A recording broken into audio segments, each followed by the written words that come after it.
It appears to be working.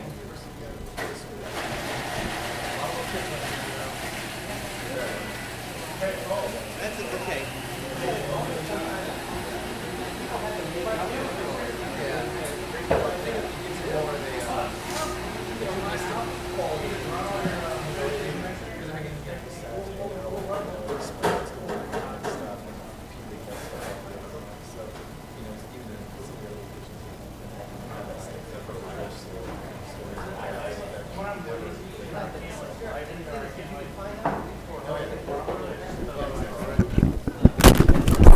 I know that I'm not.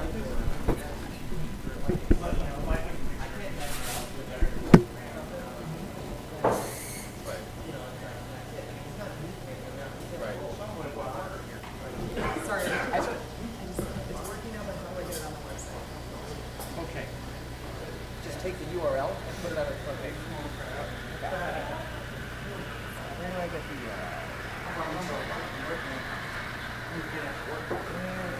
Okay. Hey, it is working. So, and I put it how? Where? Homepage? I'm really sorry. I didn't mean to just interrupt you.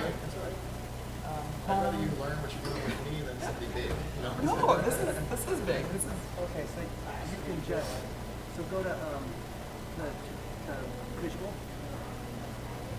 Okay. And then up here, I would just critical pen, just put the URL right there. right there, and it'll. Oh, beautiful. And that's it. And just say It is. that's yes. my purse. Actually, I'll grab it, and I'm gonna grab my coffee and stuff too. Would you mind just bringing it over here? Oh, thank you. That's nice of them. You're awesome. Thank you. Really appreciate it. Sorry. No worries. Table over there with my stuff. Thank you.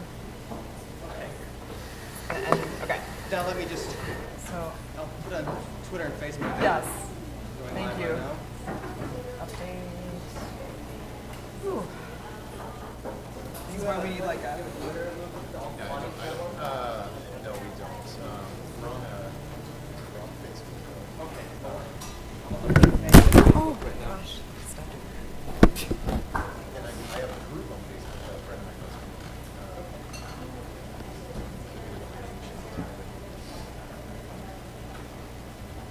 I'm not really updated yet. I'm trying to fight. All right.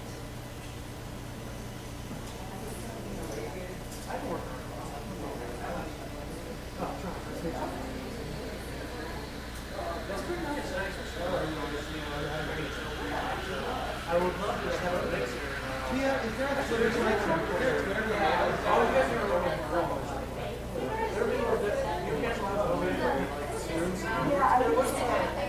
Okay, I was going to tag you.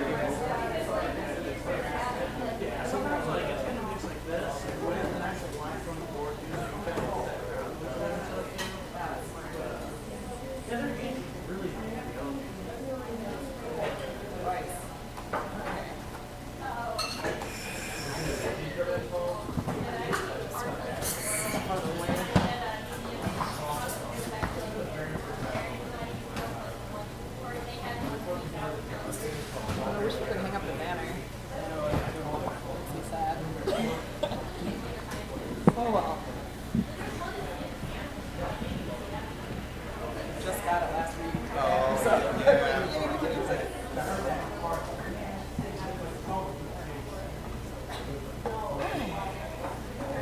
Sounds like it. I might be kind of like flipping levels like as you're talking.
Testing 1, 2.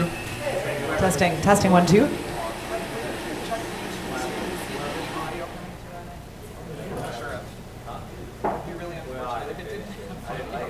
But I'm recording the video and I have the audio separately too, so I can always slice them together for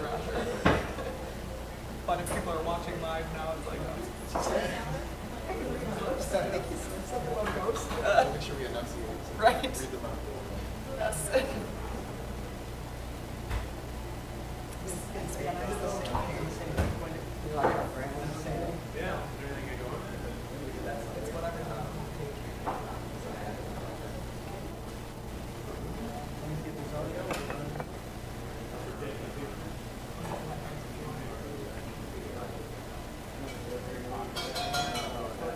I guess I can do that too.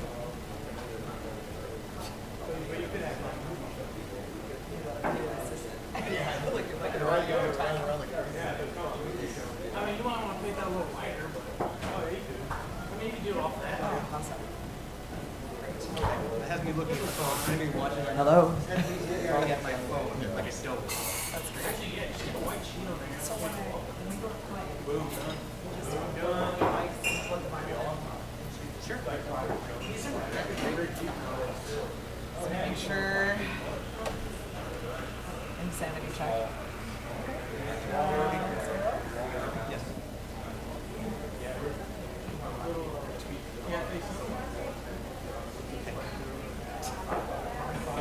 I don't want to be on the phone. Yeah.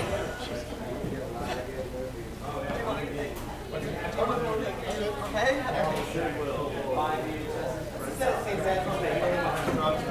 Nice. Irish coffee. No, I'm already on Flexeril and other medications, so. Oh, yeah, you probably don't want to Too long. Yeah. complicate things with it. You're right.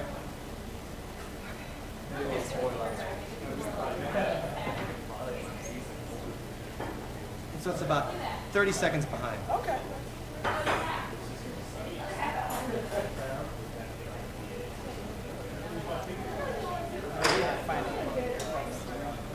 You should be notified. Just got it.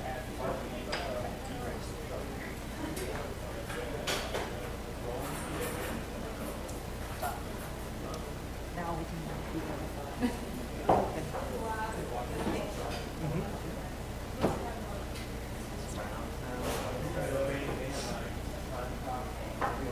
All right, so that's working. Okay. Cool. So, hi everybody. Welcome to Mavis Coffee. I hope I'm pronouncing it right. Great. In Alton, Illinois. Hi to everybody who's watching the live broadcast on the internet. My name is Mike Huberty, and I'm with Wendy Lynn. Wendy Lynn Stotts. We're from the band Sunspot, and we also do a podcast called See You on the Other Side. And See You on the Other Side is a paranormal pop culture podcast where we talk about weird things, strange science, afterlife stories, UFOs, conspiracy theories, things like that, and then we tie it into pop culture. And at the end of every podcast, we always play a song inspired by the topic we talk about. So like last week, we talked about conspiracy theories and the Illuminati, and so we had a song about conspiracy theories inspired, using that as a metaphor.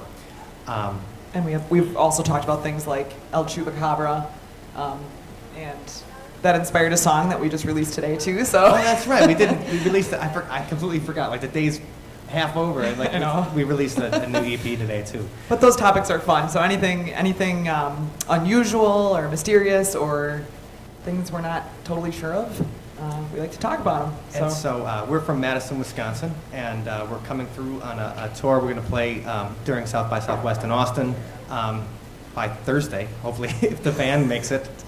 And so as part of what we do, we thought we'd do try a live podcast. We've been doing this podcast since Halloween, one episode per week, which means one song a week, which means no sleep. And so we thought this would be a perfect place because it's got some stories about it. And we're here with Luke from Alton Hauntings. And they do haunted tours of the town and stuff like that. And we thought, who better to talk about like weird stuff in Alton than Alton Hauntings. And Luke, why don't you introduce yourself real quick? All right, my name is Luke Nelaborski. As he said, I'm one of the tour guides for the Alton Hauntings Ghost Tours. I've been doing those for about 7 or 8 years now. I got into the paranormal around 2001. I don't know if you guys remember the store that used to be here in town, the History and Hauntings Book Company that was ran by Troy Taylor. I had went in there one night and bought a whole bunch of books for myself, and then when I went to pay for them, the guy opened the book up and started writing stuff in it, and I was like, what the hell, you know? 'Cause I'm like, you know, what's he doing? And we got outside, and I asked my wife, I'm like, what did he write in the book? And she looked and she realized that was Troy Taylor, so he was just signing his name was what he was doing. Gosh, how And cool. yeah, so then we were actually up this way for the whole weekend for our anniversary, and we went back into his store, and then I kind of got to talk to him a little bit, and he told me about the tours in Alton, and I went on one of his tours, and he kind of hasn't been able to get rid of me since. So we've done a lot of adventures together. We've gone on investigations all over. Back in 2002, I believe it was, we did a little stint on the Learning Channel for a TV show called America's Ghost Hunters, Mysterious World, or something like that. And they took investigative groups from all over the country and had them do their examples of how they would do an investigation. And you know, with us being part of the American Ghost Society, we use a lot of history to explain hauntings. There was another group who did EVP, which you guys are familiar with, but for those of you who aren't, it's an electronic voice phenomenon. It's where you ask questions in a haunted location, you use some kind of recording device, and you try to get responses to the questions. And you guys should look up, if you haven't listened to EVPs, you should Google EVPs sometime, because you'll hear some super scary stuff. And whether it's real or not, just hearing like some voice like saying, "Get out," or something, it scares the crap out of you. And the worst part of that is you don't hear the get out until you get home and listen to it. Right. And you realize, oh my God, you know, if I would have known he was wanting me to get out, I probably would have. But you're still sitting there asking more and more questions. So Yeah, you're oh hi, I like your house, you know, and then he's going, get out now. Yeah, that's just what they say to me. That's what live people say to me. So, no, but as far as, you know, Troy's funny because he's like the guy that really set up the Midwest as far as when it comes to ghost stories and building your own business off it and things like that. He's an inspiration, and he was really funny that I've never been to Alton, but I met him in New Orleans one time. We were just walking around, and my sister had known him. My sister started the ghost tour in Milwaukee. okay. And so we were in New Orleans, and she's like, "Hey, Troy, what's going on?" And he was just waiting in line at some bar. And it was like, Yeah, that sounds like Troy, actually. Yeah, this was really random. And so when we started planning our trip to Austin this year, I was like, well, we should probably see what's going on in Alton. And glad we did. So Yeah, and I was just going to say really quickly that when I Googled, you know, Alton paranormal hauntings, I was astounded by the amount of information online because I've researched other cities and places that we're heading toward, you know, just to kind of see what's cool, what's happening, and it was just there, link after link after link of the history and the different tours that are here. So I was pretty excited that, you know, I'm pleasantly surprised to see how many different. Right, yeah, they call Alton one of the most haunted small towns in America. Wow. And I mean, there's, you know, our tours, we hit Broadway and 3rd Street, and that's about it, and that's going to be 3 to 4 hours long, you know, and it's just a big little oval there, and I mean, there's just so many stories, and the tour could be 3 times as long if we told you everything we knew just along that Yeah. route. are you from this area originally? I grew up in Belleville, so it's about 40 minutes from here. We used yeah. to play at a place We're called familiar. the 313 in Yeah, Belleville. yeah, on Main Street, yep. And Familiar there used to be a store called Beatniks with like Bell Vegas Yep. T-shirts. And You stuff. got it. Yeah, and Excellent. we've had a lot of. Well, I don't remember that much about Belleville, except that we had fun. That's no that whole district there along that's East Main Street, and it's real historical great. too. A lot of ghost stories along that road too. That's cool. Maybe we'll have to go back there again. There you Yeah, go. I think so. Check it out. I think so. Okay, so did something like you said you were getting into it in like 2001, 2002? Did you have an experience or anything like that kind of made you that was like, hey, now I got to check this out? Yeah, actually, a couple things. One was as a kid, I remember this. I was 6 years old, and my aunt was babysitting my brothers and I couldn't sleep, so I was flipping channels, and I watched The Shining for the first time. So I'm a That'll get 6-year-old, ya. 6-year-old kid. Yeah, that was and, 6 years old. Yeah, Yeah, when I that's- watched The Shining. So I think that kind of started it a little bit. And then you guys might remember those scary stories books that you could get in grade school. They Yep. had the real cool sketches in them. I used to love reading those. Those are cool. And I think the biggest story for me as far as the ghost story growing up involved a house that was catty corner from ours. And Wait, did you say Caddy Corner? catty corner, yeah. Okay, that's the first time I always heard Kitty Corner. Oh no, I always say catty corner. Okay, so no, I don't know. Tomato, regional, kitty corner, catty regional corner. dialects are fun. Right. So kitty corner. the who you are. Yeah, okay, Can you now go? it makes All right, sense. Yeah, okay. From our house, and I used to have to walk past this house every day to school, and nobody lived in this house. It was vacant for years, and there was one time whenever there was a local charity organization that actually turned it into a haunted house for the Halloween season, cool. and they were having a lot of things happen in this house, and there was actually a big write-up about it. Like, they would build a wall, and then the next day they'd come in, and the wall would be dismantled, and all the boards would just be stacked up. Okay. Or, while they were that's- working, they would set a hammer down, go get nails, come back, and the hammer would be gone. Things like this were happening. And as a kid, though, part of me wondered if they were just saying it for promotional. Right. So, because, it got a huge write-up on the front page, so it was good publicity. Great marketing ploy. Right. Yeah. Well, after the haunted house closed down and everything, they had left a candle in the first floor window. So every time I would walk past that house, I would see the candle. Well, then there was one day where I was walking home from school, and I saw the candle was gone, and I'm like, that's weird. I kind of looked up, and it was in the second floor window, which should not have happened. Because again, the place was empty for so long. Yeah. And it kind of surprised me a little bit, but I just, blew it off. Well, then a couple weeks later, if you were sitting in our living room and looked out our big family window, you could see right at this house. And I don't know why, I just looked out the window, was looking at that house, it was dark out, and all of a sudden down in the basement window, I could see light. And I'm watching this light, and it was getting brighter and brighter, and then all of a sudden you actually see a candle flame going down like that past that window, because that was the window with the basement stairs. Okay. Well, the next day when I went to go to school, the candle was gone. So that was my first brush with the paranormal. Now also, also with that house, there was one time where there was a guy out in the yard. It had a real big yard with trees, and a guy was cutting these trees down. And he was stacking the wood up, and my stepdad told my brother and I to go over there and ask if we can get some of this wood for our fireplace. So a little bit later after he said that, we ran over there. Well, the guy was gone. So we thought, well, maybe he'd be inside. So we went to the front door and started knocking. Now, as we're knocking on the door, you could hear footsteps of somebody coming to the door, but they never answered it. Well, then you would knock again, and you'd hear footsteps coming to the door again. You never heard the footsteps leaving the door. It was always coming to the door. So I think it was on the third time we knocked and heard these steps that we just went in and assumed nobody was home, and we ran back home. Well, then the following weekend, the guy was out cutting wood again, so we ran over while he was outside, and we asked him, if we could borrow some of the, or if we'd have some of the wood, and he said, sure, go ahead, help yourself. And we said, do you live here now? And the guy said, oh no, this place is empty. And we said, well, we came last week and we're knocking on the door. And we heard somebody come, and the guy just smiled, and that was it. So, he didn't say anything about it being haunted or anything like that. But Interesting. Since then, the house has actually been torn down, and they built another one on its spot. But that's my first personal experience. That's pretty cool. I mean, to get to see those things firsthand. Oh and yeah. Question and wonder, especially like with the candle thing. Yeah, no, the candle was great. I can still see it today, just how it looked. So when you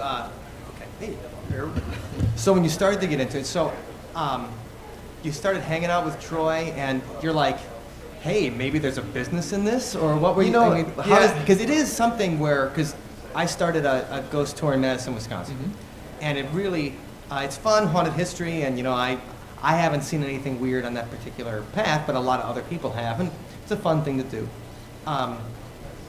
But it is kind of when you talk about getting into it, when some people are like, oh, are you interested in the paranormal? Most people are like, I think you're nuts. Right. So, was it hard to get started into it? Well, actually, for me, it's not a career; it's a hobby. So, I have fun doing it. Sure. And I don't have to. If things don't go right, it's fine. I really enjoy doing this. You don't have to start killing people to No, make no, ghost yeah, stories. make You're like, I need some ghost stories not at here. that point yet. I think what I always tell people is, when they say, why do you do this? And, well, to find the answers, to see, are ghosts real? But then, in the back of my mind, I'm sitting there thinking, I'm like, what, I hope we don't find the answers, because I'm having so much fun, not fun looking then. for it, Right. And if we find the answers, well, then maybe it's not going to be as much fun anymore. So, we enjoy doing it. I love telling stories. When all these people leave, as long as you guys are still here, I'll keep telling stories. So it doesn't matter to me. I just love telling stories. Yeah, we do too. We like hearing them, and Right. Throughout our travels across the country, we've played at a lot of venues that have stories of hauntings, and we've explored. Even some of the venue owners have taken us like down in the basement areas and stuff. And it's just so neat because each place has its own stories and history and like the folklore that from owner to owner and from patron to patron, the stories, how they change, and as people see different things, it's just fascinating to I to learn totally, those I totally agree. I things. love, as much as I love telling stories, I love hearing stories Yeah, too. So. that's cool. Yeah, but as far as the career of this, I started getting into investigations. Troy actually introduced me to some people that I worked with for a little bit, and they lived on the Missouri side. So when we're doing investigations, it meant a lot of late nights. So I worked with them for a while, and actually had one of my first.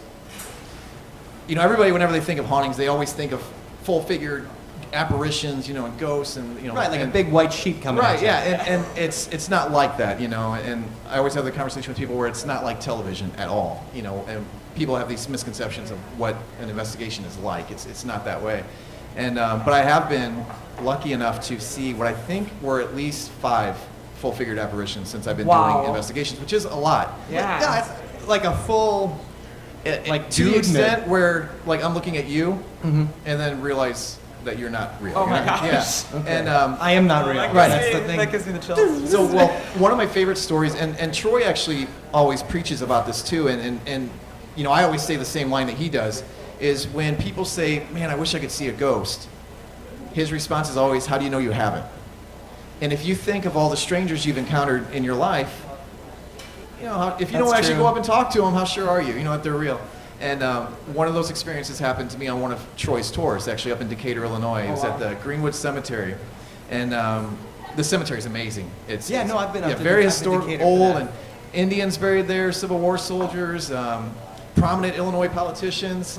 I think there's one guy who's supposedly buried standing up. So on Judgment Day, he'll be the first one ready to go, because everybody else will have to get up and start walking. He's already gonna be no, standing. Sorry for On the judgment, raging. on Judgment Day, I'll be the one hiding. That's right.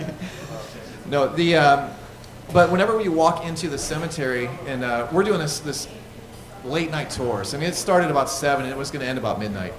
And So you're whenever doing a 5-hour, like yeah, that's this was a really long tour, and I mean, when you walk in, the place is massive. There's just so much stuff, and the group was about 30, 40 people too, Wow. so that slows things down too. Yeah. It's not like just a handful of people where you can move pretty quickly. Well, whenever you first walk in, on the right-hand side, there's all these mausoleums, and we walked past the mausoleums, and then we made a left-hand turn because the path splits into a Y, made the big loop, came back around. Now, where those mausoleums are, they call it Mausoleum Row. Where the Y would go to the right, there's another mausoleum that's offset from the rest of them. Mm-hmm. And the back window was busted out of that mausoleum. So that meant that we had to stick our cameras in there and take course. pictures and stuff. But by doing that, the rest of the group were getting away from us, which meant that they were going to be out the gate. We were going to be in the cemetery by ourselves. You're gonna be trapped in Right. there. So I know. So I told the 2 guys I was with, I said, come on, we better get moving, otherwise we're going to get locked in. So we started to walk. Now, as soon as we turned the left-hand turn to get back on that Mausoleum Row path, there's a mausoleum on the very left corner, like right away, and it had these bushes on each side of the steps that led up to it. As soon as like my vision broke that first bush, there was a woman sitting on the steps. Now she had her hands on her knees, she's looking straight ahead, and when I saw her, and I'm not ashamed to admit that I know I screamed like a little girl, because I didn't expect to see her. And I said a couple obscenities, I jumped back, I like jumped into my 2 friends. They started busting up laughing. It scared them at first Because they too. hadn't seen her? No, they did it. By the time when I jumped, they saw her at that Okay. point. And then I said, oh my God, you scared me. And we just started busting up laughing. And then we started walking. Now, I thought that she was just a woman who was on the tour and she sat down to catch her breath. We got to the gate, and Troy said, all right, Matt, Luke, Adam, you guys are it. Grabbed the gate and started to close it. And I said, Troy, there's still a woman in there on those steps. And he said, no, everybody's checked out. And we looked down the aisle, and there was nobody there. So we started to walk to our car, and you could just tell the wheels were turning on all 3 of us. Right. And finally, I know I was the first to speak up. I said, you guys saw her, right? And they said, yeah. And I said, she never once changed her expression that whole time. And they're like, no, she didn't. I said, if you would scare, a 30-year-old guy enough to scream like a girl, you'd be busting up laughing, or if you scared him Right. enough, you'd make sure he was You'd okay react Right, you somehow. say And something then like, we- don't Yeah, worry, yeah. I'm not a dead person. Right, yeah. And then if obviously if he wasn't hurt, you would be laughing at that point.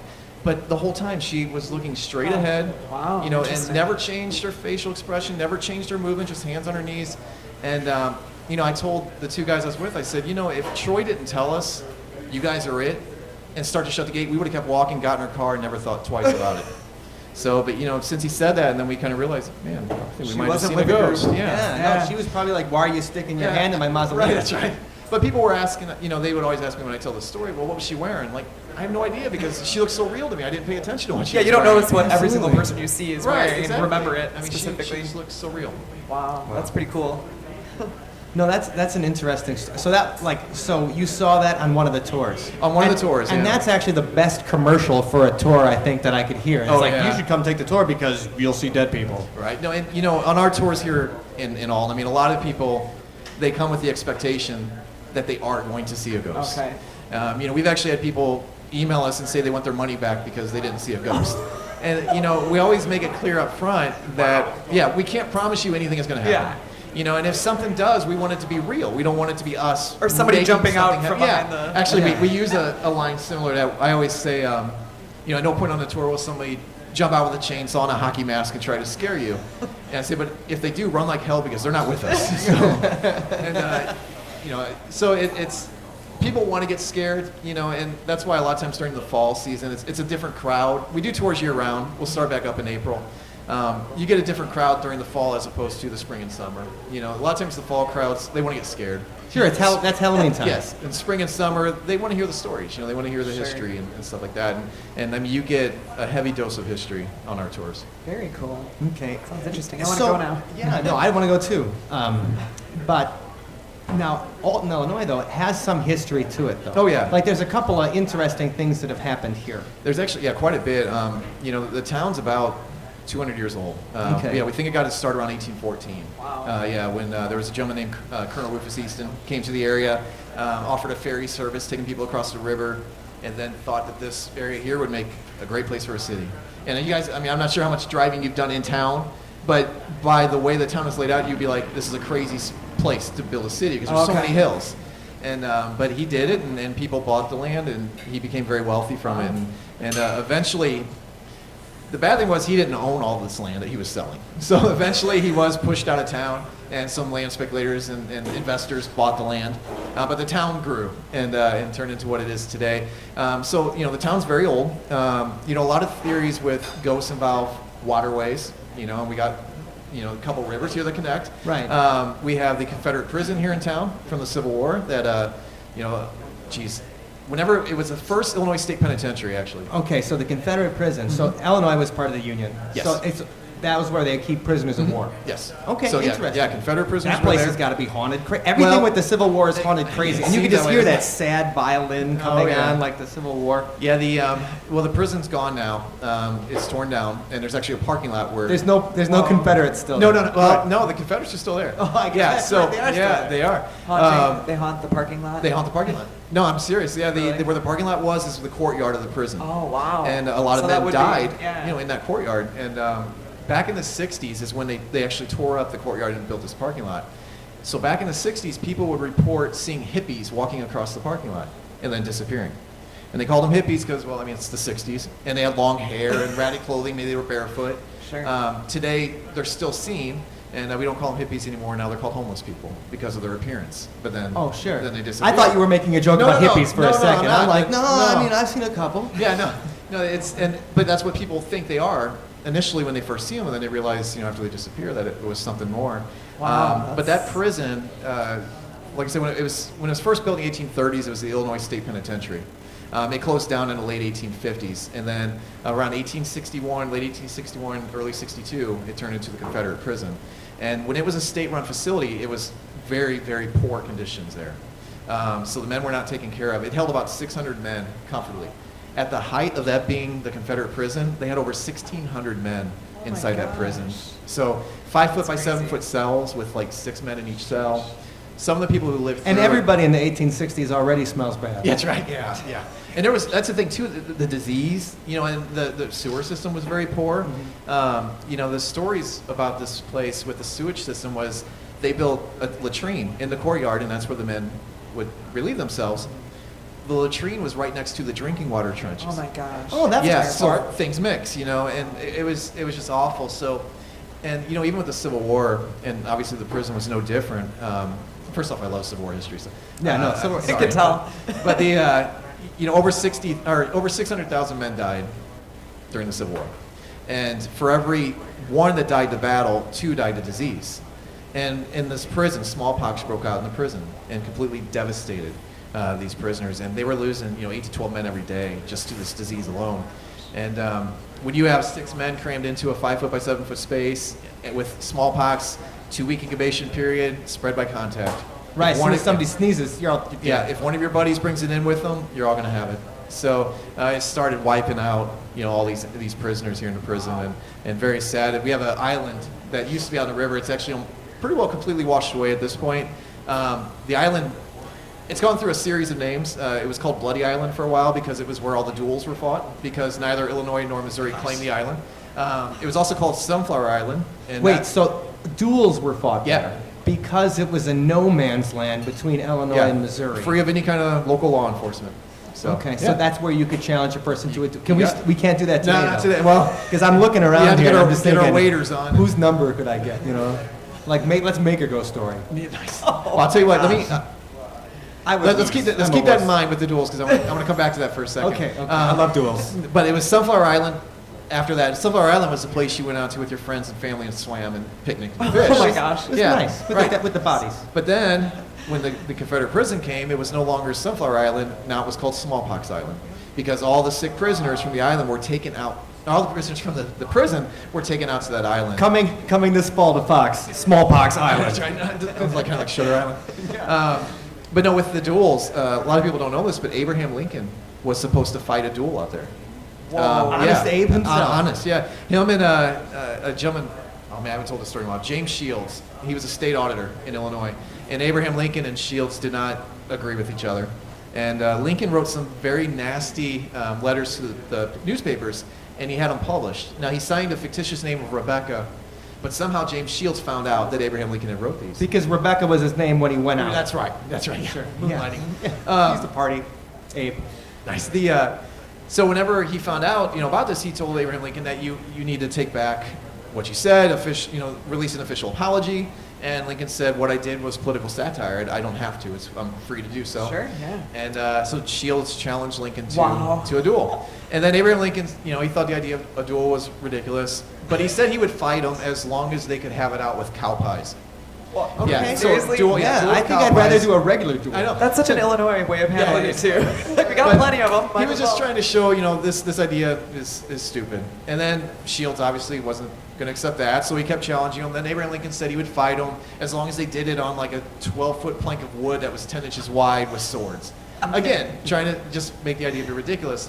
Finally, Abraham Lincoln actually agreed to fight this duel, and they came to Alton to do it. Wow. So they left their friends and their family on the side of the river. They got in the boats, headed out to the island with the doctor and their seconds and their witnesses. And when they got out there, James Shields allowed Abraham Lincoln to choose which weapon they were going to use. So Lincoln chose the broadsword. And then he started hacking some tree branches off of a really tall tree. And then James Shields, who was a whole lot shorter than Lincoln, realized how much of a reach Lincoln was going to have and decided that, hey, maybe we can work this out by talking. So actually, the story about this gets even funnier, because as to not let the friends and family down, they took a log and they put this red shirt over the log and sent it back in the boat to the families, who then saw this bloody carcass coming and started screaming. terrible. I know, but it was That's funny. so cruel. They started screaming, thinking it was their loved one, and then Abraham Lincoln and James Shields actually came in the next boat laughing. Yay! And then they all went into the taverns and the Party saloons time. and celebrated the fact that they were still alive. And the interesting thing about this is Abraham Lincoln and James Shields actually became very good friends after this. Sounds like a good bonding Yeah, experience. it was. If only he could have done that with Jefferson Davis, a I whole lot of know, people a lot wouldn't have died. Things would have been different. You guys could have hugged it out. But when I tell this story, I always tell people, this is one of those what if stories. I mean, what if Lincoln fought that duel my and gosh. lost? The whole history. And not only Lincoln, but James Shields. I mean, he worked in the Missouri and Illinois legislature for years. He was a brigadier general during the war. I mean, he was a very prominent man as well. And I mean, not up to the level of Lincoln, but still, two very prominent people could have been lost if they went through No with that. idea. Sure. No, that's great. I mean, on Smallpox Island. Out on Smallpox Island. wow. Yep. So today, does that place have any stories or anything like that? No, it's the island's pretty well gone. Okay. Yeah, they, with all the locks and dams that have been built in the river, washed it away. The saddest part of that is a lot of those soldiers who died on the island were buried on the island. Oh, that's and very their sad. bodies went with gone, it. sure. Yeah. Back in the early 1900s, there was a newspaper reporter from the area who wanted to write a story on this. And when he went out to the island, it was already starting to erode, and there was an overturned tree. And entangled in the roots of that tree were 2 human skulls from 2 of these soldiers who were buried there on the island. Oh, wow. Man. So he actually took one of the skulls home. I have no idea why. Sure, Souvenir. that seems like a great idea. It's like, Right. I'm going to take this And- home, maybe put a candle in it or something like that. Yeah, he took it home and then he put it in his closet. And years later, after he had moved out, his mom was actually cleaning the closet and found the shoebox and pulled it out, and here there's a skull in it. And she started freaking out that her son had this other creeper. side to him. Right, And, yeah. so she actually threw it out to try to cover up for her son. She didn't know what it was. That's a great mom. Oh yeah, yeah. She's like, don't Looking worry out. if you kill somebody. Looking out. Yeah. You know, we haven't talked about where we are today. I mean, we said, hi, we're from Mavis Coffee, live in Alton, Illinois. But we didn't say that we're in the Milton Schoolhouse. Yes. And this place has some weird stories associated. it's- like now it's a coffee house, and it's bigger than just a coffee Yeah, there's a whole house. bunch of little shops inside here. So this is just one of them. But yeah, the school was built in 1904, and it was open, I believe, for about 80 years before it closed down. There's a lot of stories, and we were kind of talking about this a little bit earlier with ghost lore, where stories are kind of created to explain a haunting. And this building has one of those stories. I mean, there's a story that's been passed off as truth about a little girl who was murdered here by a janitor.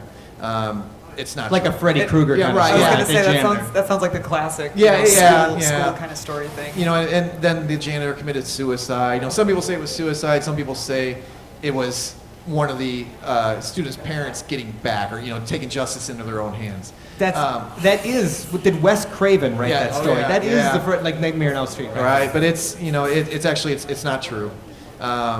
There's a couple stories about a janitor possibly dying here. Whether or not that's true, I don't know. All I can say is with this building, with how much barf that elementary school janitors have to clean Oh, I up. know, yeah, Like, the I can energy. see him wanting to kill himself. That's right. He's like, if I gotta take out that stuff, that little powder or whatever, yeah, if I gotta do that one more time, Right. like I'm just gonna Curtains. jump off the roof. No, if you think about the amount of energy though that has been spent inside this building, when you have 80 years of little kids running around, I mean, to have a haunting, it doesn't take a death, or anything Right. like that. It doesn't take some kind of tragedy. Cause especially like theaters. I mean, I think that's why theaters are so haunted. Absolutely. Is the amount of energy that has been spent in theater from people watching movies and then crying or Yes. laughing, and that emotion can remain and replay itself. And I think with schools, it's kind of the same thing. That would make sense. Yeah, the energy and the emotion from these little kids running around, and that can hover back, and that's why you might hear a ball bouncing, or you might hear That's cool. footsteps and things like that. That's Yeah. pretty neat.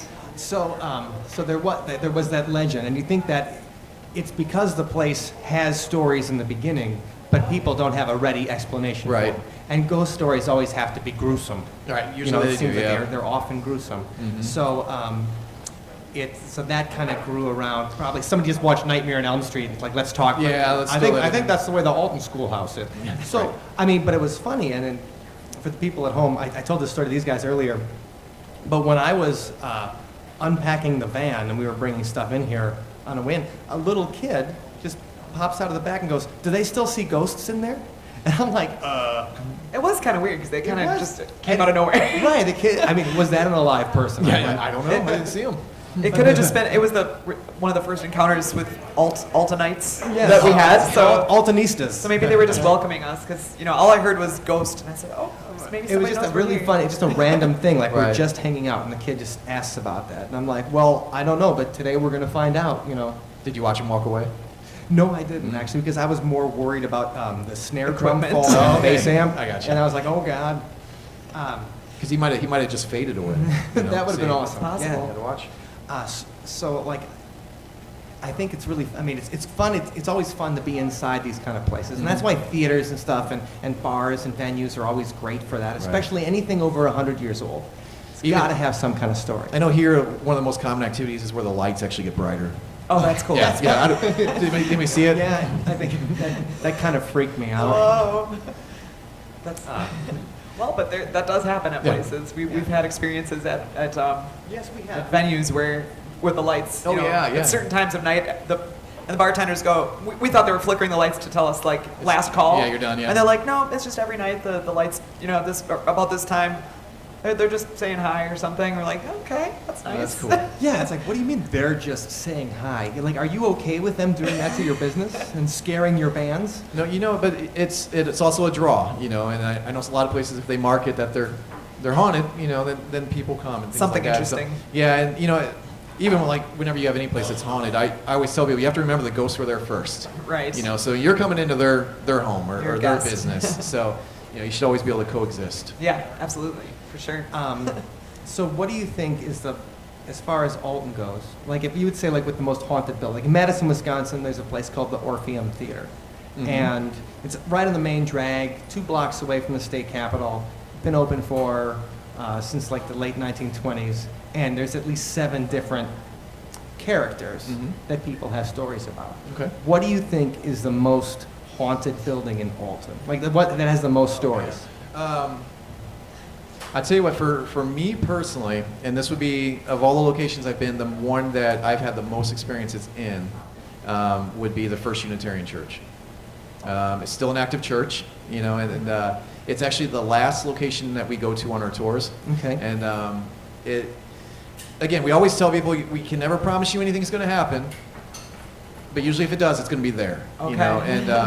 The cool thing about the building is that it's got a lot of history to it. Nothing dark or anything like that. So never nothing to be afraid of or anything like that. But whenever we're there, and I mean, when I'm up there telling stories, and people are looking at me, I'll see them trying to look behind me, and at that point, okay, I know they're seeing something. And I always also on my tours, I always tell people, don't look to me for protection, because I'll be the first one to knock you down to save myself. Right, he's the guy. So, yeah. Right, Yeah, well, there's a lot- just listen for the little girl I know. scream. And then If you'll you know. see me running, don't ask, just run, follow me, or whatever. But I always see people looking behind me, so I know something might be going on behind me. A lot of people see like dark, shadowy figures moving around. Or when I'm looking at the crowd, I'll see people in the very back pew keep looking behind them. And then I know that they're either feeling somebody behind them, or maybe somebody's touching their shoulders. So things like that happen a lot. Usually at least one person experiences something inside the church. It's pretty good odds. Yeah, and I mean, the other thing though is sometimes it's between the ears. When you're anticipating. Right, yeah, you freak yourself out, Yeah. kind of convince Do that all yourself the that you're time. experiencing something. But there's also been times where, like, I know on one of our tours, as everybody was sitting in the pews, you could actually hear somebody walking down the aisle that runs in between the pews. Every single person on the tour all turned and were looking at where this sound was coming from and following it down the aisle. So at that point, I can't say every single person, but I will say at least 2/3 of the people experienced the That's same cool. exact thing.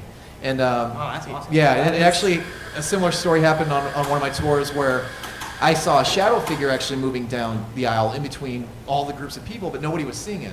And the only reason I saw it was because there's a light source that hits the armrests on all the pews. And as I'm looking down the aisle, I could see one of those pew armrests getting dark. And then the next one got dark. And then when the third one got dark, the first one lit back up. So that's why I was seeing it, was because it was actually blocking out the light that was hitting these armrests. And then whenever it got to about the 4th pew from the front, it wasn't blocking light anymore, but then you could hear a creak, almost like it sat down in one of the pews. Interesting. Yeah, and where it sat down, there wasn't anybody sitting, which I thought was kind of, I mean, it was cool, but then Yeah. it was like also kind of, that's Curious. weird, So, What's going on? but yeah, so the church, I would say by far is my favorite location, as far Okay. as as far as activity. Okay. Sounds very and you interesting. can go and you can check that out on the Haunted Alton tour. Yeah, the Alton Hauntings. Alton Alton Hauntings, yeah. And if you guys go to altonhauntings.com, you can get on tours already. We have tours starting up in April, and then they run through, I believe, July. We try to not do tours in August because it gets so hot. Yeah. And then we'll Is start it a- back up is it a September. walking tour, It is. or- We okay. actually do walking and bus tours. Oh, nice. The walking tour, it's usually, it kind of depends. Like I said, I can keep talking. So if the crowd's really into it, then I'll just keep telling stories. But there's hills, it's walking. So sometimes you get people who are kind of starting to drop off a little bit. So then we can kind of speed things up and cut it a little shorter. But the neat thing about the walking tour is you're actually going in front of these locations, instead of looking out a window at the location. But the neat thing about the bus tours is they can go to places we can't walk to. Cover more ground. Yeah, so, the bus tour goes out to the city cemetery. They go out to Hop Hollow Road, which is a story that ties into the Confederate prison. Cool. And then, there's a few, sometimes they go out to the Pius Bird Cave. So there's a lot more that they can do that we can't. Okay, cool. Very cool.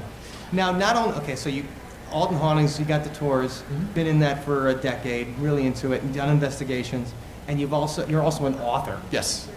Yeah, I've, and that was, I think, the crowning achievement for myself because when I was a kid, when I got older, I wanted to be an author.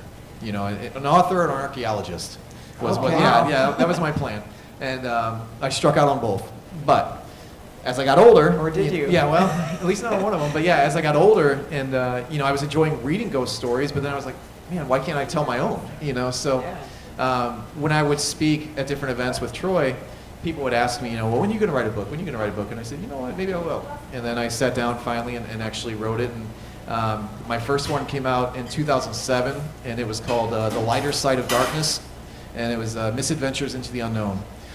Sounds fun. Yeah, when I tell stories, I always try. I want you to learn something, and I want to make you laugh, and then I want to scare the piss out of you. So, sure. So just when you feel a little comfort, then we jab it in there with a little scare. So that was why the title's The Lighter Side of Darkness. Well, then my second book, which came out in 2013, was called Lights Out. And it's just a lot of different stories that, from investigations I've done, as well as stories that have been told to me by people who experienced them. And it might have been a place where, it didn't open itself to investigations any longer. Okay. But as my first book was pretty well entirely my experiences, and the second book was a little half and half. So the cool thing about that second book, though, was a lot of the stories are places you've never heard of. They're people's homes. And, they're not things that have been Public written about places. all the time. Sure, and it's not a tour you can go on because nobody's going to be like, Right. I want you to tell, people to tell my home is haunted. And it's coming from the people who live them. And, it was cool because, as long as I've been doing this and I thought I've heard everything, there's so much more, So it's like some of these people were telling me these stories. I'm like, oh my God, that's so awesome. They're like, no, it wasn't, I'm like, well, it's only because I didn't live it, it was Right. awesome to me. Well, the third book, which is actually coming out hopefully this spring, is trying to get back to more investigations. So this one is going to be called Ghosts Never Say Boo. And because one, I'm a big Goonies fan, and Goonies never say die. Right, okay. And then when I was watching, I was sitting there, when they said that Goonies never say die, I'm like, what, Ghosts never say boo either. So then that's why I went with that title. So, of all the recordings I've ever done with ghosts, EVP and just on video and stuff, I've never had a ghost say boo. So, Okay. yeah. Well, there you go. Yeah, so that's why I thought it'd be a pretty cool title. So that one's hopefully coming out this spring. Very That's cool. awesome. Congratulations. Thank you. People can find information on that. Like, we'll put a link in the show notes and stuff, but people can find that where? Well, I actually just started a website called Ghosts Never Say Boo. Okay. And I'm going to be selling the books on there soon. And we're still working on all the shopping cart stuff. It literally just launched. Probably launched earlier than it should have because it's not quite ready. But nothing's ever. no, right? it's not. I mean, it'll be constantly getting fixed, and things like that. But also, I'm putting on an event in April in Mascoutah, Illinois, and it's called the Spring Spooktacular. And Okay. I got Troy Taylor's going to be coming down. He's going to be speaking at it. I got John Winterbauer, which he lives up by Springfield, and he's going to be talking about ghosts from that area. And then I got a woman named Sylvia Schultz, which she does a lot with the Peoria State Hospital, Peoria, Illinois. And she wrote a book called Fractured Spirits. So she's going to come down. So those three and myself, we're going to be speaking all day. If anybody's interested in going to that, it's $10 a person. It'll be about 5 hours long. And we'll do food and tennis prizes and things like that. Sounds fun. Yeah, the Spooktacular. Let's go to it. We'll put a link to that in the show. Cool, notes yeah, I if you wanna appreciate talk it. About it. So Very cool. No, that's awesome. Now I had a quick question for you. Now you guys did you and Troy, you were saying that you guys did a TV reality Yeah. show, right? Yeah, yep. What was the name of that again? It was Mysterious Worlds, America's Ghost Hunters. Okay. Yep. And we interview a lot of these authors and a lot of people who are talking heads on these shows and everything. Mhm. And they always say like, oh, they twisted my words and everything. So what do you think that show got right, and what do you think that show got wrong about? Because I know a lot of people who listen to the podcast are also big fans of those ghost adventure Right. kind of shows. Yeah, this this show actually did pretty well because actually, we kind of briefly mentioned it earlier. They took all these different teams from across the country that used different methods of investigation. So we used history. We talked about the one who used EVP. There was a couple that used different forms of just technology that I can't afford, type thing. And then there was another team which trained their dog to sniff out spirits. Oh wow, that's cool. Interesting. I thought it was interesting too because, in my opinion, in order to train a dog to sniff out something, you'd have to hold it in front of their nose so they would learn the smell of it. So I didn't really grasp how you could train a dog to do Right, this. they just went to the morgue and Smell this. But pets do often. Yeah, exactly. You can see them, they perk up and they see Right, something or and hear something. so I think it's not necessarily a training thing, but more of they just have this ability. Yeah. So the show was cool because all these different teams showed their methods of investigating. There was nothing twisted or changed about it. And then at the end, all the investigative teams all met at Eastern State Penitentiary and did an investigation together. Unfortunately, I was unable to attend that part of it. But what we did here in town was really cool, and we actually filmed it at the First Unitarian Church, and we were trying to prove that that place might have been a stop on the Underground Railroad. Because the basement of that building is very haunted, and we don't think it's tied to what's going on upstairs. Okay. And if it was a stop on the Underground Railroad, that could explain some things that are happening. And the church is burned down twice. And one of the times it burned down was in the 1850s, which is That's kind of right when around the- Underground Railroad exactly. time. So we kind of wonder. Well, we actually started crawling underneath the. Let me go back. When Troy asked me to be on the show, I thought it was going to be my big break in Hollywood. Sure. And I'm still here. So, it did not work out. you dieted down. Right, yeah. Got plastic surgery. But- I did the same thing. Well, I got all dressed up for it, and I showed up, and Troy's like, "Man, you're dressed up," and I said, "Well, yeah, we're gonna be on TV." Well, he was wearing a T-shirt, and jean shorts, and combat boots, and he said, "Well, why'd you get dressed up?" Because jorts look great on Yeah, TV. that's right. I mean, I think they look I great used to wear 'em. all the time. And then I said, "Well, what are we gonna be doing?" And he said, "Well, we're gonna be crawling in the crawl space of the church." I'm like, "Oh, you didn't tell me that." sounds So fun. yeah, so we go down into the basement once we start doing this segment, and I had to wear one of those hats with the camera on the bill. Oh, And wow. a little hip pack, real cool hip pack with the recording device in it. And we jumped up into the crawl space and started crawling. Now we're underneath the sanctuary floor when we're doing this. And no lights are on, we had flashlights, so we're crawling back. And we got back like 10 feet, and Troy, who had a brand new digital camera, fully charged, all of a sudden wasn't working. So battery's completely Oh, man. drained, yeah. It happened to us. So we're thinking, maybe something's happening, or maybe there's just something wrong with the camera. So we kind of fiddle around with the camera a little bit, try to fix it. And couldn't get anything to work, so we're like, forget the camera, we'll just keep moving. So we started crawling further back, and I always tell people when I tell the story that right whenever we jumped up, I got a huge orb on camera, but it was actually Troy's ass. Because that was my Casey view the had a whole big- time. big So bottom. yeah, he had been working out. But whenever we started crawling further back, we got to the far back left corner, and we found an entrance to a room. And you could actually crawl into this room and probably sit in it. The interesting thing about this room is it's made with the same stone as the rest of the foundation. It's outside the original foundation, but it's not on the floor plans. So why would this room be built? I mean, it had to be built when everything else was built. There was a plan for it. Exactly. It just wasn't in the And- plan. That's right. cool. And it's not a thing where Sunday service rolls around and they have 20 extra people and hey, go down to that room where we store those hymnals, and somebody's crawling underneath the church to go get it. The room was built to hide something, and it wasn't that. So we're all excited. We come crawling back out, and the producers are excited, and they want to look at the footage. So they get the recording device and they start watching it. And shortly after Troy's camera went dead, that camera went dead.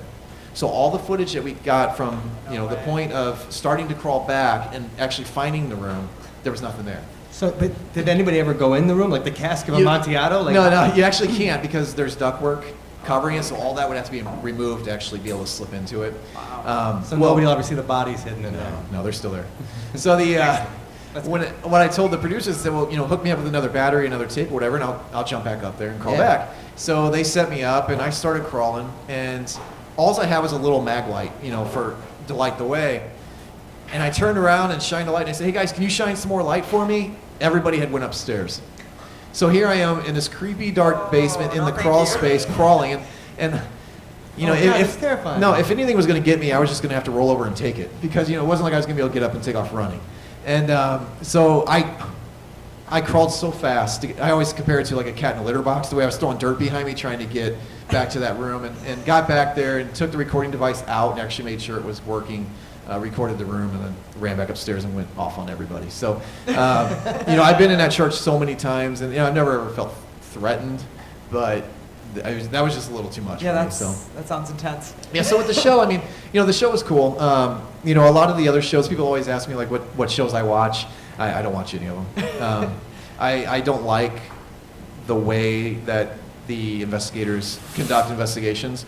I had the opportunity to investigate a home in Belleville a few years back, and actually I wrote about it in my second book. Bell Vegas, we'll call it that. Yeah, and I wrote about it in my second book because this woman who lived in this house, she told me all these stories. The stories were awesome. I couldn't wait to investigate it. We set up a date to do it, and then she called me and said that she's going to have to reschedule. And I said, okay. And she said, so when you guys come into the home, she said, how do you treat the spirits? And I said, with respect. And she said, you don't antagonize them or make them mad or anything like that? And I said, no. I said, we don't do that. And I said, we treat them with the respect as if they were alive. And, it's no different now.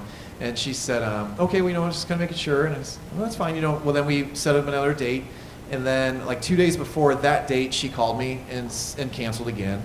And she wasn't sure when she could reschedule. She just said to call her back in a week. So she asked me again, though, about if we threatened the spirits or anything.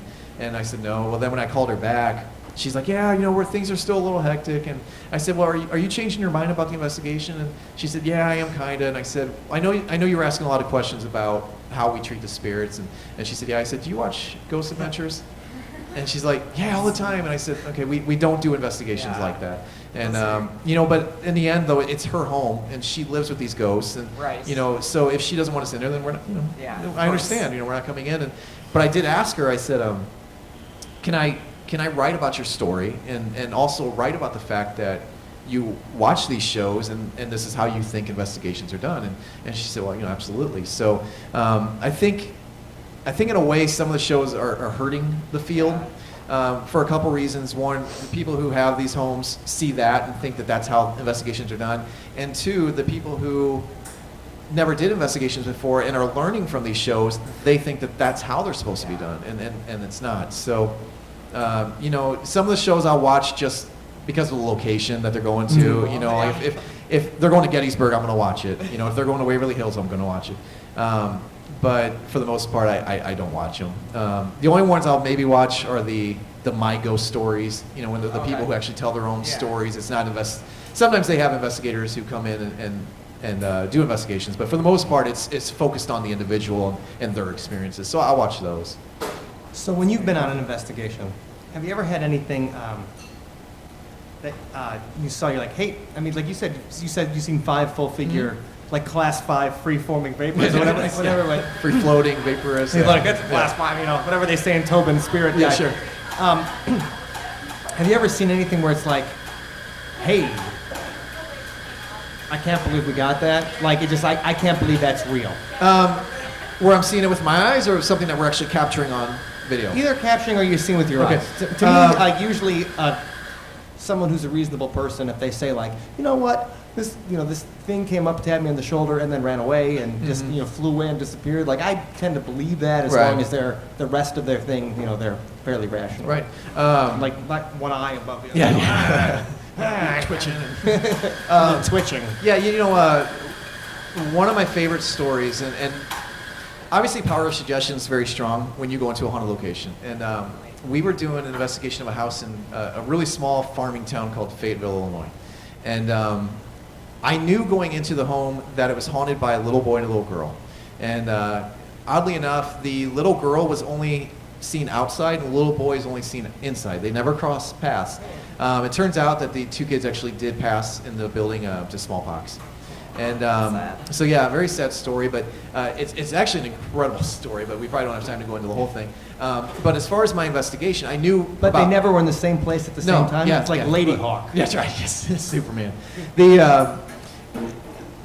Whenever I went and did the investigation, we were up in one of the back bedrooms on the 2nd floor, and going into it, this was not like a full-fledged investigation. This was more of interview process before I brought the whole team in, because sometimes when you go into a location that's haunted, you can get a feel for the person and know, like, if I walk into a house and there's like 40 bottles of pills sitting on the counter, that's probably explaining what's going on. Sure. It's just the pills. Pharmacy in their right. bathroom. So, but whenever I went to this lady, she was actually a friend of a friend, and I went there with one of my friends who was actually the tie between us, and did the interviews, and then after that I went upstairs and just wanted to take some pictures for a little bit in some of the rooms. So we went upstairs into one of the bedrooms. The lights were out. I was standing by the doorway that leads out to the hall. My friend was standing on the corner over here to my left, and we're kind of looking out at the room this way. Well, I ended up taking a picture with my digital camera, and just as I was getting ready to look down at the screen to see what I got before it went away, my friend took a picture. When her flash lit up in the room, standing in the very far right corner was this heavy-set man. He had a white t-shirt on, blue overalls, balding on top, clear as day, but it's the time of a flash lighting up the room is how quick this was. Just an image. Right, yeah, so I'm like, immediately, he's not supposed to be there, and I flipped the light switch on and looked, and he was gone. Now, right outside the doorway here where the hall is, there's a window, and on that window was some blinds, had the little string with the cap on it. As soon as I flipped that light on and looked, and he wasn't there anymore, those blinds started moving, that little string started swinging back and forth like something had just went out of the room and brushed past it. Goosebumps, hair was standing up. I get goosebumps thinking about I know, it. and I get goosebumps. Farmer Joe or whatever. Right, exactly. Well, I told my friend, I'm like, did you see him? And she's like, well, no. And I explained to her what I saw, and I said, let's go downstairs for a second and talk to the homeowner. So I said, okay. I said, you talk about the little boy and the little girl that haunted the house. And she's like, yeah. And I said, anything else that you haven't told me? And she said, well, as far as hauntings, I don't know. And I said, well, what about deaths? She said, well, supposedly the grandfather passed away in the upstairs bedroom. And like, which room was that? And it was the exact room that I saw him.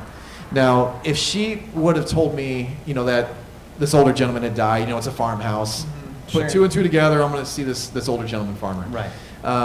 But she never told me that. If power of suggestion was playing into this thing, Yeah. I would have saw what I thought the little boy looked like, because I knew the boy haunted the house. Right. And so I wouldn't have seen this. Oh, that's fascinating. Yeah, but it's just the speed of a flash lighting up the room. That's cool. how quick it was, but it was just so clear. So that was one of those times where it's like, you're in the room, you know who's in the room with you. So when you see that third person that's not supposed to be there, it's just that initial. That's a great thing. very cool. I'm always interested in, it's like, to ask people, well, what made you believe? What was the thing? And Right. That's the kind of thing. It's like, well, I saw something that I couldn't explain, and then that backed up 5 minutes later. Right. And that's another thing with Troy, actually, and something I learned from him is when people say, you know what, I don't believe in ghosts, but, and you always wait for that but, because something really cool is about to follow it.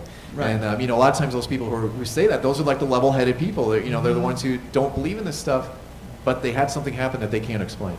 Yeah, there was, I remember one person that ended up eventually working for my ghost tour. Like, one time we're just talking about something, and then he's like, yeah, I didn't really believe in ghosts until I was just hanging out one time, and then I just saw a World War I soldier just walk right through the room.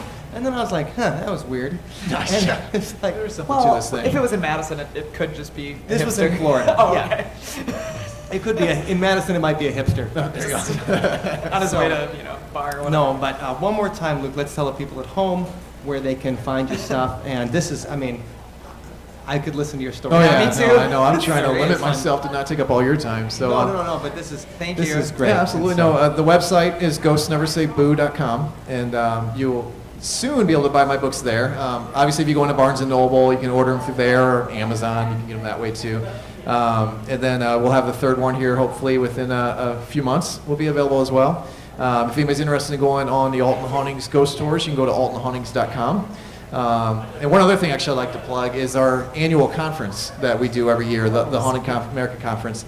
My sister's been to that. She loves it. Oh, cool. Yeah, I love going to this thing. It's so much fun, and they have such great speakers.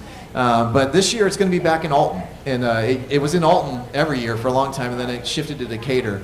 So now after a little bit of a hiatus, it's back here in Alton. So Great. that's going to be on June 19th and 20th, I believe. It's a Friday and a Saturday. Okay. And, Mark Nesbitt, the speaker, he's a lot of Civil War that's up in the Gettysburg area. He's going to be cool. there for that. And Troy obviously will be there. So some great speakers, and it's always a lot of fun. All right. Thank you very much. Absolutely. Thank you. Thank you, Luke, and thank you, Meredith and Maybuzz. We really appreciate your letting us come here and do this, and thanks to anyone watching online. Yeah. And of course, the live audience. So, should we play a few songs for you guys? Yeah. What time is it? Everybody okay with that? Little music? Okay, we'll play a little music. That's We'll play a few songs for you that were inspired by some of the topics that we've covered on our podcast. Some of them have to do with ghosts, and others, other things. So we'll just switch it up here real quick. Thank you, Luke. I wish I had 2 more hours. If you're going to be around for a little bit, I'd love to get a photo with you. Yeah, here we go. If you don't mind. Cool, thanks. Yeah, we're probably gonna. And also for. Yeah. And also for the people who are watching at home, we just released a EP today that you can find sunspotmusic.com. Well, that's actually you're probably watching this on sunspotmusic.com. But we'll be on the Jimmy K show at 9 o'clock today. That's right. And so Jimmy K, that's at maxinkradio.com. And you'll be able to hear all the new songs at 9 p.m. on the Jimmy K show on maxinkradio.com.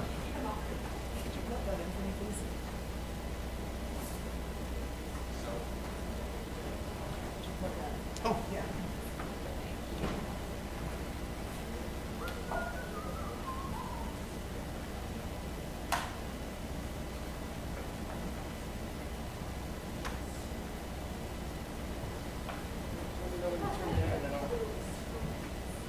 Turn it up a bit.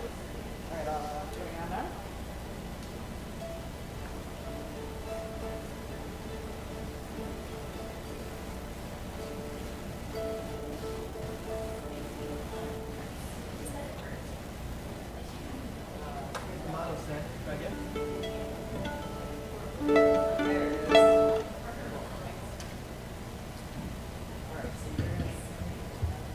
Yeah.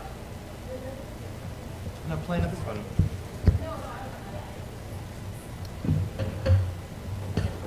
We made a lot of use out of this small space, I think. It's pretty efficient.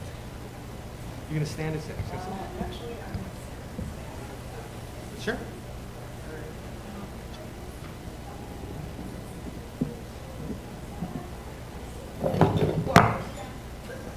There it goes. Again, we need the Yeah, the roadie. Jack. Okay. I love that mountain goat up there. Is it a ram or? Is that a regional animal? Oh, wow. Oh, well, it's an ibex. Yeah. Yeah, don't you know what an ibex is? It's very exotic. Yeah. Anyway. Yeah, I did have an age.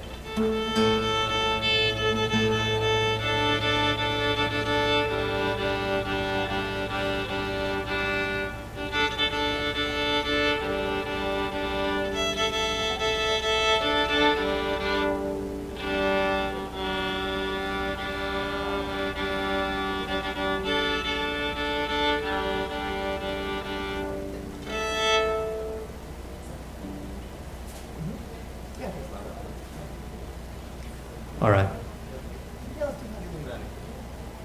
Okay, this is a song that was influenced by a podcast we were working on about reptilians.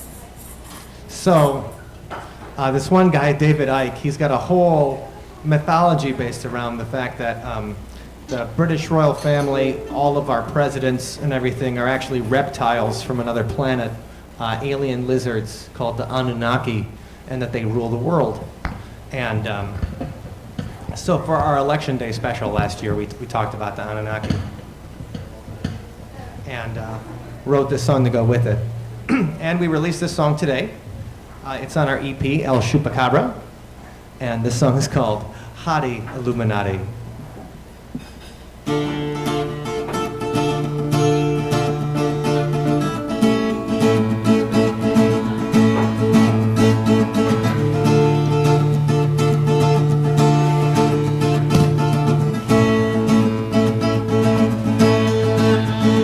She walked like a vision of the dawn to come to life.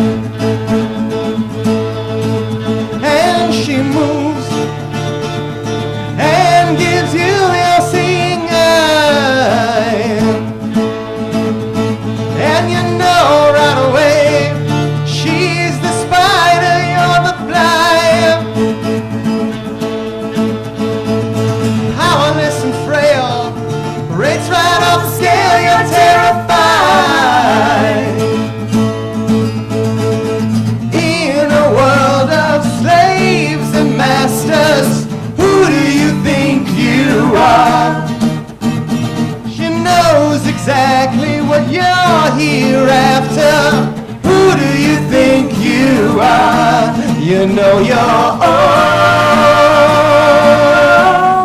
bought and sold. You know you're own, bought and sold.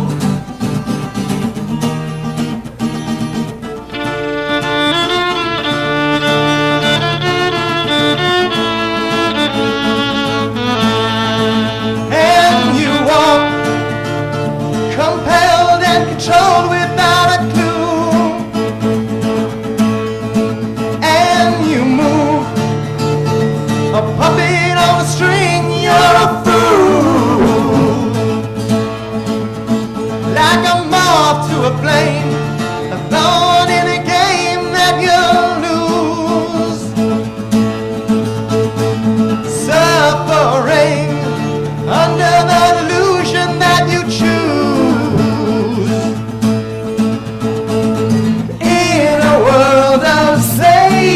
Masters, who do you think you are? She knows exactly what you're here after. Who do you think you are? You know you're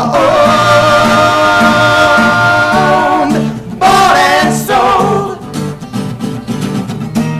You know you're owned, bought and sold.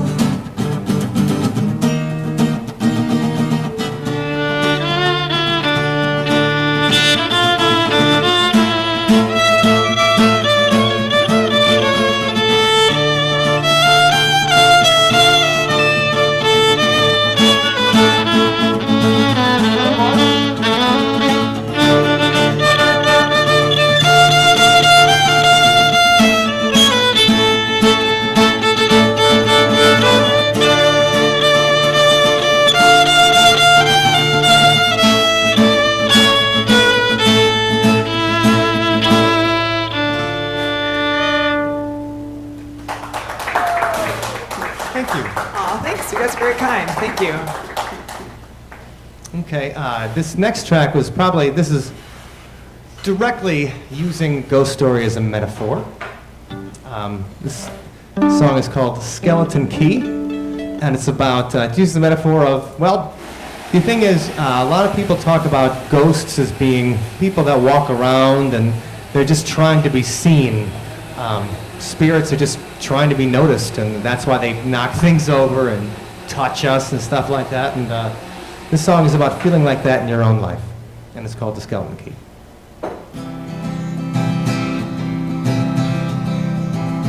I was a ghost without a story, a specter looking for a past, waiting and just watching all these lives pass by so fast. I wrote a tale without a hero, I wrote a song without a tune, but our stories need an ending, and I hope that ending's you. So hear my prayer and let me know that you can see me there. Exercise, take my hand and let's go toward the light. For you're the skeleton key to set my spirit free tonight.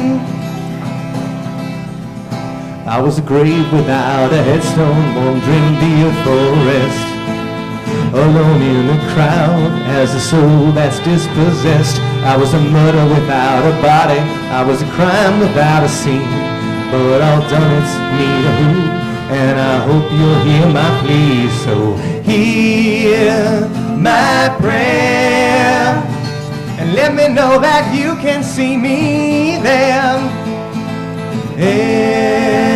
Exercise, take my hand and let's go toward the light. For you're the skeleton key to set my spirit free tonight.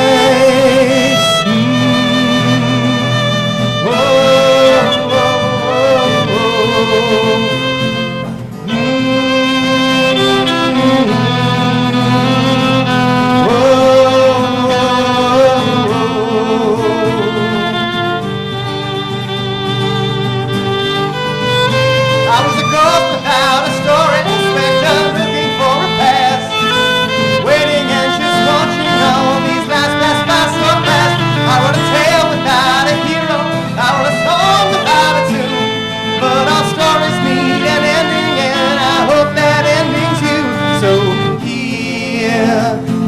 that prayer, and let me know that you can see me there.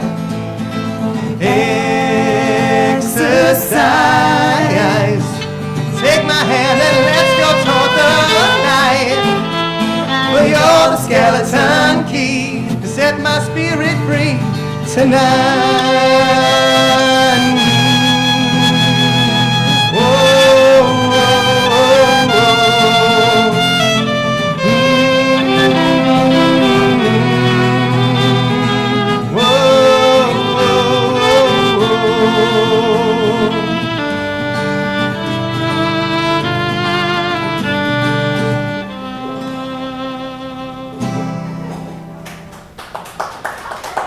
Thank you.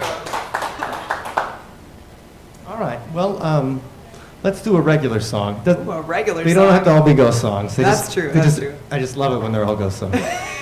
Anyway, let's do Pretend.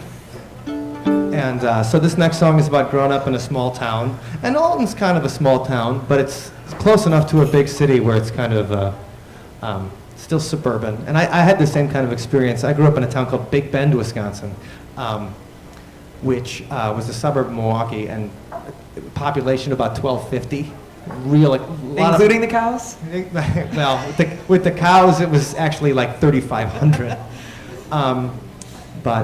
So sometimes you feel that a lot of the people that have left the town, well, you want to catch up with them, but they kind of feel like the people that have left have passed you by. And this song is about that, and it's called Pretend.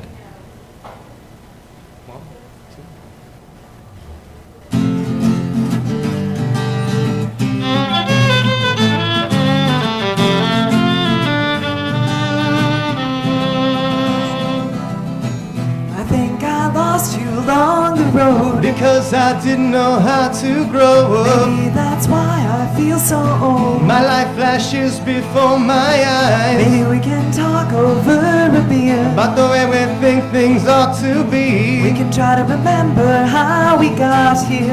And whatever became of me, wouldn't it be fun to pretend that the earth was round and we were 16 again? We could drive all night until the sun comes up, my friend, and I listen for your name in the wind.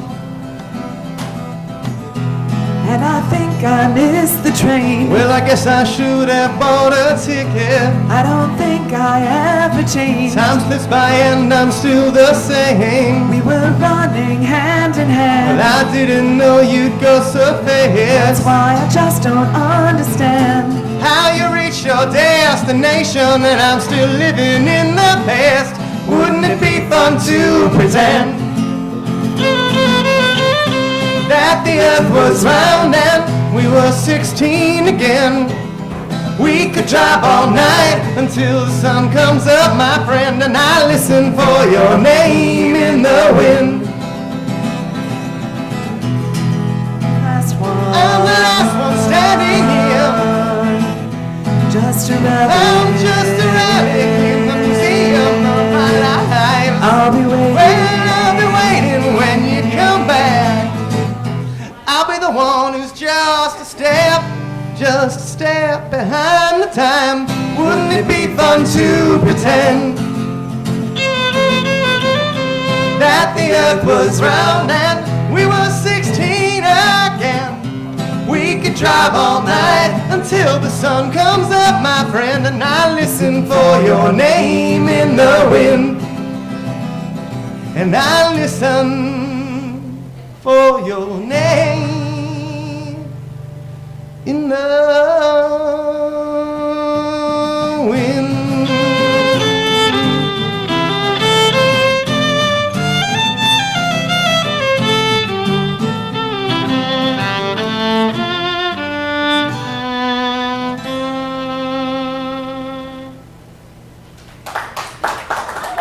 Thank you. Thanks so much. Appreciate it. All right. Let's do a couple more for him. I think we should do another one from the podcast. A couple weeks ago, we lost one of our personal heroes, and that's Leonard Nimoy. growing up, watched this show In Search Of all the time, and that was one of the first things. Like, Mr. Spock made it cool to like UFOs, and I'll always love him for that. And just the breadth of awesome things that Leonard Nimoy did. He just was an inspiration, so we devoted an entire episode to him. And just to talk about the cool stuff that he'd done. And, well, no one else was using this metaphor to do a tribute to Leonard Nimoy.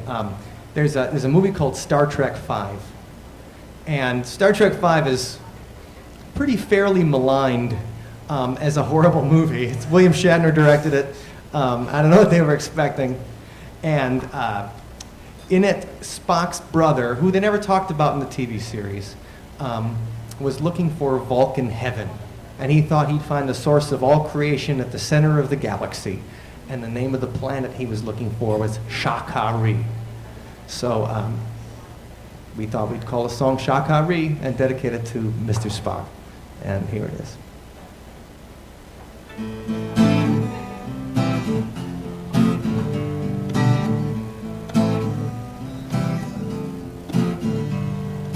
Being young ain't always fun, and growing up ain't easy when you're just a little different and your best friend is your TV. You might never be a hero or get along with your peers, but you might learn to be human from a dude with pointy ears. Well, the bad guys were always wrong and the good guys always won, and we learned how to play the game.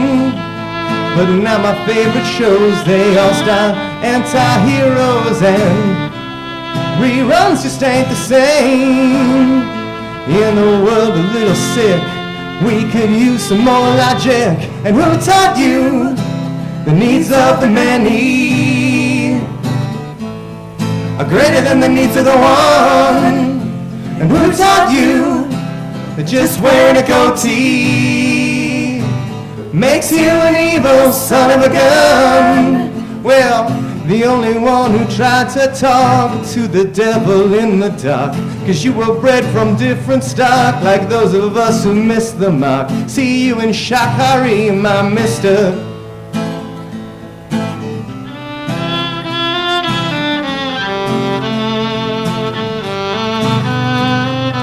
Mr. Spock stopped the jocks taking over in Space Seed, and he always kept his cool when Bones would call him a half-breed. And we all tried the nut pinch on other kids on the playground. Till 14 at least I still believe that move could knock you out. Damn, In Search Of was the show that made it cool for UFOs. It weirded out my little mind, as embarrassing as it could get. He sang a song about the Hobbit. Somebody must have been high. In a world a little sick, we could use some more logic. And who taught you the needs of the many are greater than the needs of the one? And who taught you just wearing a goatee makes you an evil son of a gun? From Captain Kirk's superego into the dark mind of Van Gogh, so much of what I know came from your heart. We'll see you in Shakari, my mister.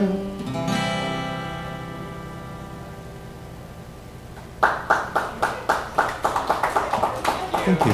Thank you. Thank you so much. All right. You guys are really nice. It's exciting to be here in Alton for the very first time. We've never. Yeah, and the best part is that every time I go into a town, I try to go on the haunted tour, and we did one better by bringing the haunted tour to us here. So this is even better. Yes. Really tremendous. So much fun. Anyway, we'll play this song and then let everybody relax and enjoy their coffee. But thank you very much for hanging out with us today and putting up with us and all that. Thank you very much to Meredith and Tia and Mavis. Yes, thank you. You guys are Meredith. really sweet, and the coffee was excellent. I mean, the coffee was excellent, which is great. Right here. So I'm having a nice time. Anyway, this song is dedicated to anybody in love. So if you're in love, and especially at home, if you're in love, this song is for you.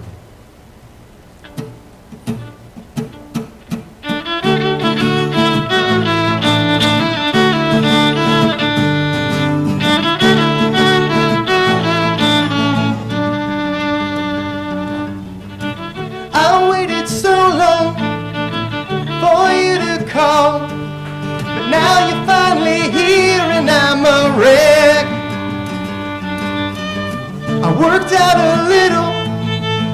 I even did my hair, but I'm half the man I used to be back there. I hope you have an ugly boyfriend. I hope you're working at a car wash. I hope your life went down the drain and everything is not okay. I hope your best years passed you up.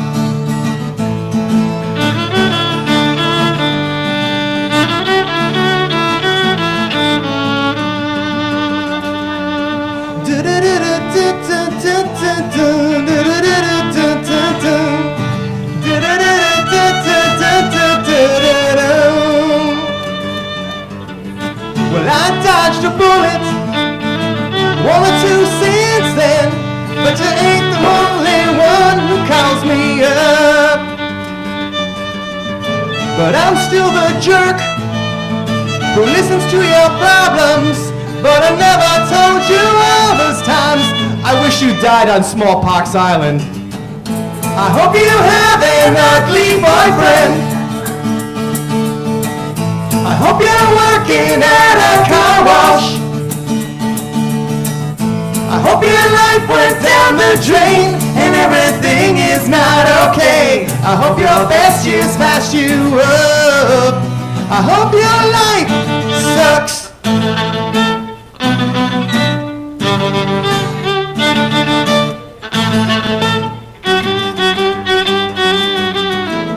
Well, I'm eating out my heart, and I'm eating out my heart, and I'm eating out my heart. I'm eating out my heart. Well, I'm not happy for you that you're a better person without me. I'm so glad you decided to like my picture on Instagram. When I'm too numb, when I'm too numb to care, yeah. Eat me, I'm just too numb to care, yeah.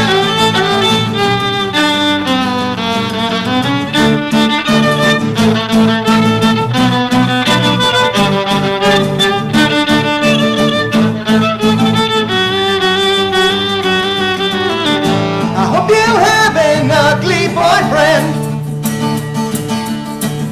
I hope you're working at a car wash. I hope your life went down the drain and everything is not okay. I hope your best years pass you.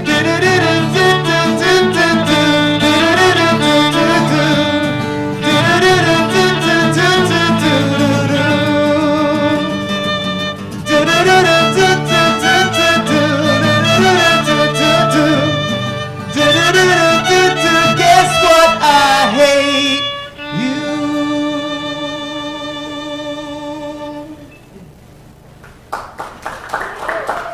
Thank you. Such a negative way to end the show. It's horrible. I don't mean you guys. You guys are awesome. Thank you for spending your Tuesday night with us. Happy St. Patrick's Day. Yeah, St. Patrick's Day. So drink some green beer. The look of the Irish be with you. An Irish coffee.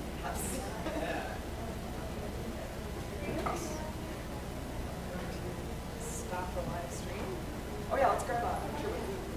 Yes, that's good. Maybe we can just come back up on stage here. We can like, Yeah. okay. Stand in front of the maple. Why don't we get a picture and then we all hold a banner? Oh, that's a great idea. Scrambling to get everything completed in time for the tour, so. Okay. Bye, live stream. Thank you for watching. Yeah. Maybe we'll put you on from the van later. That's right. We have